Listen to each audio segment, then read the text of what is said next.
New tonight at 6, we can finally tell you that tens of thousands of drivers have recently been overcharged while using their Easy Pass on the state thruway. After weeks of investigating, our Ron Plants finally got that information from the Thruway Authority last night. It's an investigation that the governor's office, the Thruway executive director, and some state lawmakers refused to speak to us about. Despite that, Ron kept pushing to hold them accountable and find out why this system has not been easy for everyone.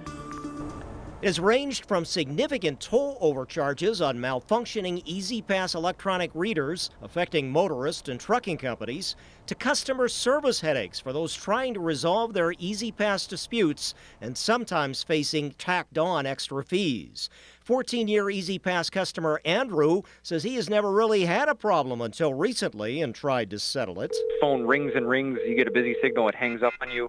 Some people that may not check it off as often as me, they might be getting, burned and they have no idea that, New York State's highway robbery, no pun intended. In many cases, normal Easy Pass tolls of 13 to 15 cents swelled to billed amounts of nearly $4 as actual license plates are recorded instead of the Easy Pass tags. As the Thruway admitted after inquiries, this happened in April at exit 55, the old Lackawanna toll barrier.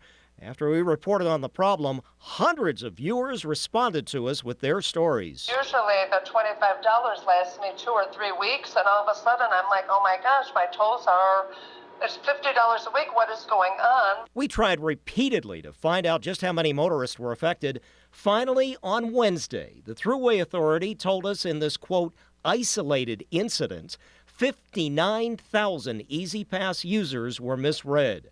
For perspective, that's 10,000 more people than the city population of Niagara Falls. And according to the Thruway, they received proper credits to their accounts.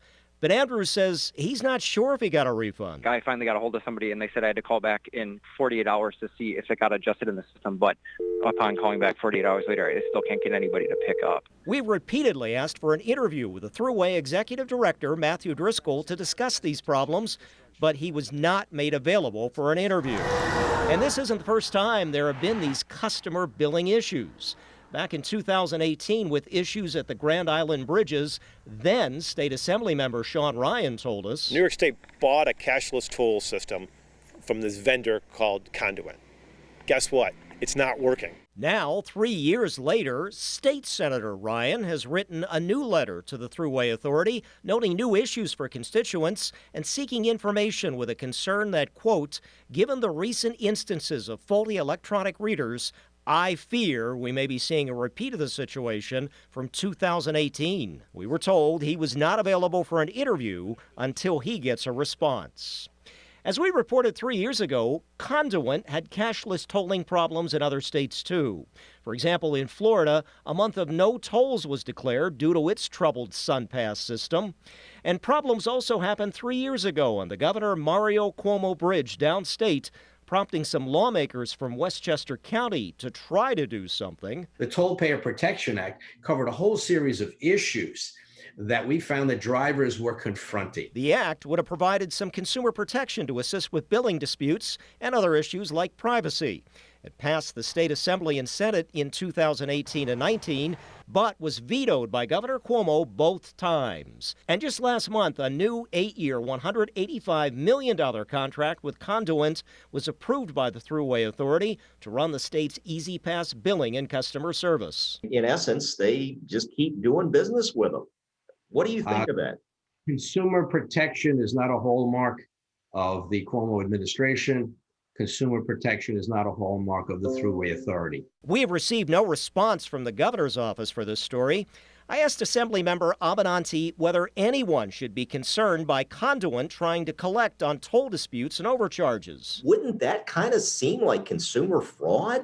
But they're claiming that the regulations allow them to do that. So now you need a challenge, a legal challenge, and the Attorney General technically represents the Thruway Authority. The authority says it has now split up some Easy Pass duties with a new firm called Fannel, hired for 5 years at $58 million. A spokesman also says they have pushed Conduit to improve its call service operations, which had staffing shortages. There's also now a listing on the Thruway Authority's website for the Office of Toll Payer Advocate. It's supposed to help resolve tolling problems with Easy Pass or tolls by mail, which was news to Assemblymember Avenanti. I am unaware of any advocate, and I don't remember seeing anything in the budget appropriating money. Another Western New York area lawmaker says he tried to help a constituent with Easy Pass issues, but hit an often heard roadblock. We absolutely should look into this. But the whole authority system is just so, just so shrouded in secrecy. And it's difficult as legislators for us to find out any information. So where does the public go from here with any toll issues? And when they have a problem, to alert their assembly member and their senator, and to make a lot of noise to the Thruway Authority and the governor's office. There needs to be a public outcry. The governor has said he's running for re-election next year. This could become an election year issue. And it seems that's the only way this governor listens. Okay, now we can't solve every issue with Easy Pass, but we want you to let us know if you were affected by this particular glitch in the system and can't get through to customer service. And make sure to check your Easy Pass account online, or if you get a mailed statement, check for overcharges that may have your license plate listed. And remember, our tip line text number is right there, 716-849-2020, or you can email us at tipline@wgrz.com. Ron Plants, Channel 2 News.